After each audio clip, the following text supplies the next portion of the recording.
આખો પરિવાર સાથે જમતો હોય, આખું ગામ સાથે જમતું હોય, એ પણ દરરોજ. હા, આ ગામમાં બધા લોકો એક સાથે જમે છે.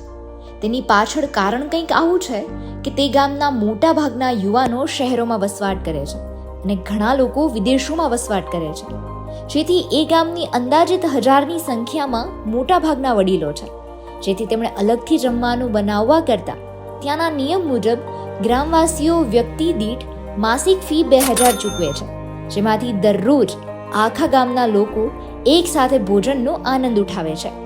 સોલાર પાવરથી ચાલતા એર કન્ડિશનડ હોલમાં ભોજન પીરસવામાં આવે છે, જે ગામના લોકો માટે માત્ર જમવાની જ જગ્યા નહીં, પણ એવી જગ્યા કે જ્યાં બધા એકબીજાના સુખ દુઃખના સાથી બને છે અને જેનાથી ગામના લોકોની એકતા પણ વધે છે અને આ કાર્યથી વડીલો ઓછી એકલતા અનુભવે છે.